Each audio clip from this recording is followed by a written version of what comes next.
Hey guys, I'm Hicks. I'm a 29-year-old male currently living in Toronto, Ontario.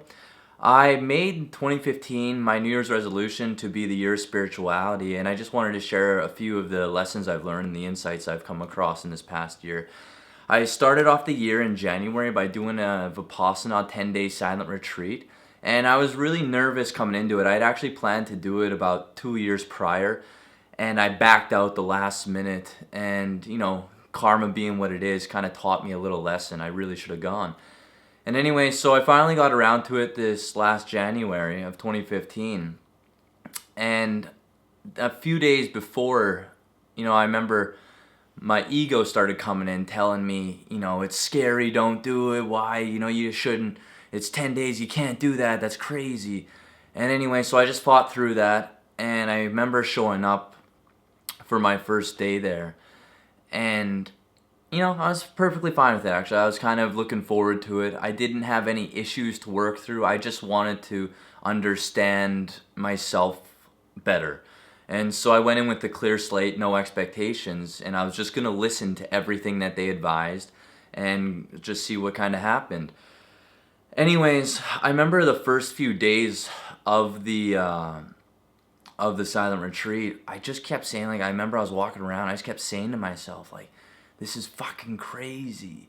And I was laughing to myself hysterically, just being this is fucking crazy. What the fuck am I doing here? This is insane. This makes no sense. I'm just sitting here observing my body, the sensations. I'm this is so weird. And anyway, so of course I stuck it out, and by, I think it was the fourth day, I started really sinking in and my mind started clearing. You know how our mind's always busy, day to day, from all the things, the social media, TV, phones, video games, I don't know, whatever. And our minds are racing a million miles a second. And so what happens is, after a few days of silence, of just observing yourself, your mind starts to calm down. And essentially, by the fifth day, I was scanning my body, and I was given a gift that was it was absolutely priceless. I went beyond my body and mind, and I became vibrations. It was a really weird, it was almost like I got hit by a bolt of pleasurable lightning. But then the issue became, I got addicted, or I started craving that feeling of insane pleasure, of this energy, just pure energy, beautiful pure energy. And so by wanting that feeling again, I literally could not get that feeling again. And then there was a discourse at the end of the one night, and Goenka, the teacher, had actually talked about that exact thing, and I was okay, well, that's the reason why. So then by the eighth day, I had given up on that attachment to craving that feeling, and it had come back to me, this insane peacefulness, this oneness with everything, and it was, once again, it was like a pleasurable bolt of lightning, it just, boom, it shocked me.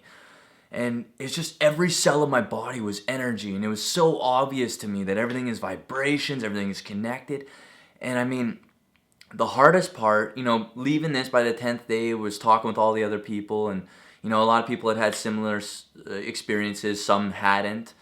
We're all there for different reasons, but essentially, I remember integrating myself back into the real world again, and that was really tricky. They recommend meditating an hour in the morning and an hour at night, and so I tried that. And I mean, it was really difficult going from 10 days of pure silence, of just meditating all day, every day, on a small diet, 2 meals a day, and only so you're 75% full, so all your cells are alive and awake.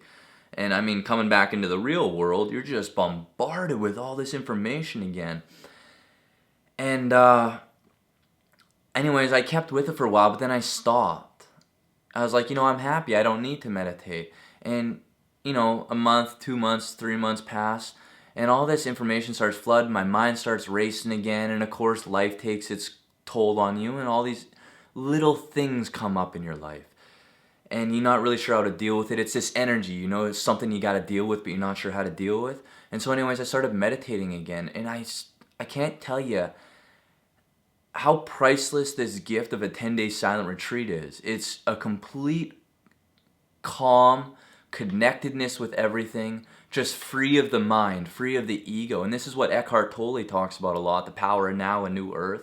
And I mean, it took me a while to understand this, but when you grasp it, it really makes sense. And it's just having that awareness of the mind. So when the mind starts running, you have this awareness of your thought patterns, and you realize that you aren't your mind. It's an absolute priceless experience, and I highly recommend a 10-day silent retreat to everybody. Now, where ayahuasca comes in, I haven't mentioned that yet, but ayahuasca, I worked with a shaman. He doesn't like to be called a shaman, but a shaman teacher this last July, and the experience was just, it was out of this world. Now, that being said, a lot of people are always wondering what's the difference between, like, meditation and ayahuasca. Ayahuasca, it kind of gets you, it's almost like a cheat, I say. It's a cheat that gets you to the experience of a lifetime of meditation. A lifetime of meditation, you go beyond body and mind and enter another dimension of oneness with everything. But with ayahuasca, you can get there right away, but then it doesn't last. It's kind of it's a revelation experience. I'm reading this book, A Course in Miracles. It's pretty deep. So my experience with ayahuasca, it was about a group of 16 people, met up with the shaman beforehand, and we discussed any questions you had about anything, and special the diet that you have to follow.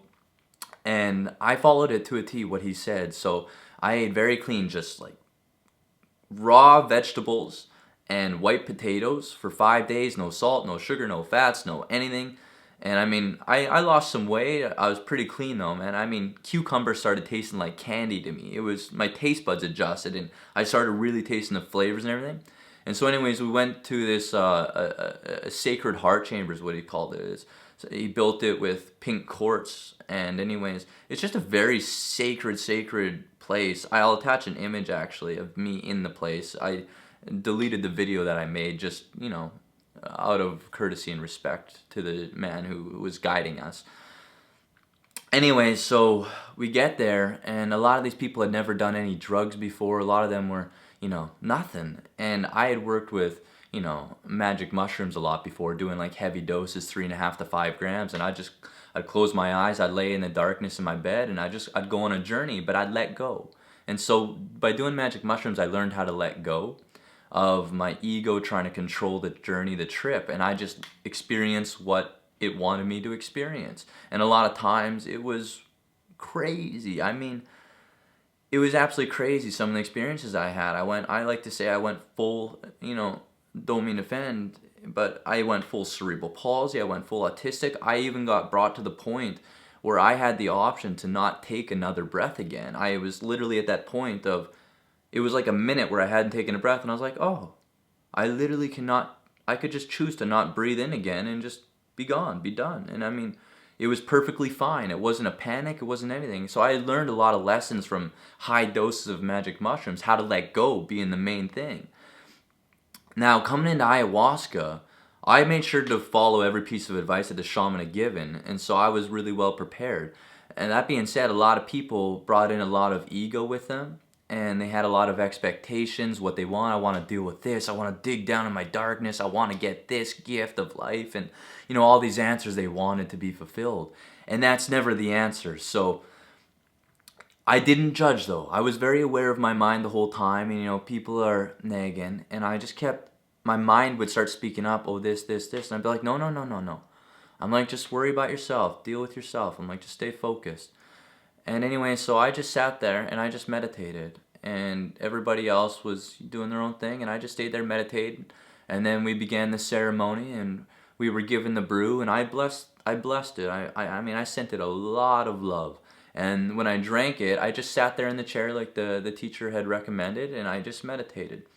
And it was actually, the experience of taking the first dosage was a lot like a high dose of magic mushrooms. It took me on a really crazy little journey, and it basically just, it revealed to me one little thing, that everything is perfect exactly as it is, and I merely look for things to complain about. There's nothing to complain about, but I merely look for things to complain about. And I thought that was the whole thing with ayahuasca, and I was like, I thought it was going to be more than that, but I was like, great. I'm like, if that's it, that's it. And it felt like it only lasted 15 minutes. But in the meantime, people around me were purging, they were puking. I never puked. And I mean, they sounded like they were in terrible shape. And so anyways, I was I had the ability to take another dosage, and I was like, great, awesome. So I blessed some more and drank that, and right away I knew I was going on a journey. And it was, holy frick, it was crazy. I mean, I just sat there again and I meditated, and it slowly started coming to me, and I could just feel it. It was just like it slowly came in, but I was like, here we go, we're going for a ride. And what happened first, it was a lot of geometrical patterns and shapes. And then there was like an infinite number of gray dots on a black background, but it was three-dimensional. And then all of a sudden, it was like these layers of reality started peeling back one after the other. And my sound, like hearing, it was like there's an energy force around me, and hearing, it was just like everything was so surreal. It was just so surreal, so weird. And I remember I could feel the plant trying to get me to let go, and my ego was whispering to me. It was whispering, it was like, Eric, don't let go. Eric, you gotta fight. It's trying to kill you. You gotta fight it. But then I clocked it, and it was because of my lessons I had learned from the 10-day silent retreat that I was able to recognize it, have the awareness of my ego. And so by having awareness of my ego fighting to survive, I was able to say, oh, that's my ego. Let go. Whatever happens, happens. If I die, I die. It doesn't matter. And so the second I let go, it just overtook me. And I mean, it was like, and it was just like, I mean, I was gone. And it wasn't very pleasant. It was, it killed me. It literally killed my mind, or the thing that identifies as me or I. And when it killed me, I didn't want to die, but I mean, I let go, and so I died. And then all of a sudden, I had no control anymore. I was just awareness. I was just an observer of the experience. I wasn't my body, I wasn't my mind, I was just consciousness, just observing everything. And I became a plant, and it was like I was being reborn as a plant. And I remember my fingers, like they were interlacing, and my hands went in, and all of a sudden these sounds started coming out of me, these vibrations. And I could hear this like echoey voice, like there was just energy all around me, but there was a tunnel to my teacher's voice. And I could just hear him saying, ah, look, it's taken over, it's taken a hold of him. And it was kind of, it was a little weird experience, but I mean, I just let whatever happened happen. And it's so weird. All of a sudden these sounds started coming out of my mouth, and I wasn't doing it. And it was just pure vibrations. It was but in that state of being, I mean, it was like crystals coming out of my mouth. It was the purest of vibrations, the purest of sounds, and at different levels, like and it was just I wasn't doing it though, but I mean, just observing it, I was like, it was so beautiful, and it was so joyful. And anyways, my hands, I ended up like licking my fingers and my hands, and it tasted like sugar, like pure lemon sugar energy. It was like I was being reborn, and it was pretty surreal. Anyways, there was a couple people playing music along with, like singing Icaros, I'm not sure how to pronounce it, songs that the plants teach you.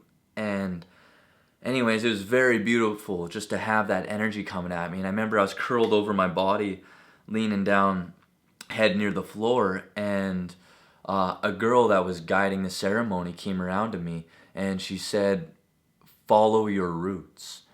And when she said that, it took me into my mother's womb of when I was born, and then it took me into my mother in her mother's womb, and it showed me that we all come from Mother Earth. It took me back to the origin, and it showed me where we come from, that we come from Mother Earth. And I mean, that to me was just like, I knew it, but I had never really deeply thought about it or understood it, that everything comes from the earth. Everything that we see around us comes from Mother Earth. She's so giving.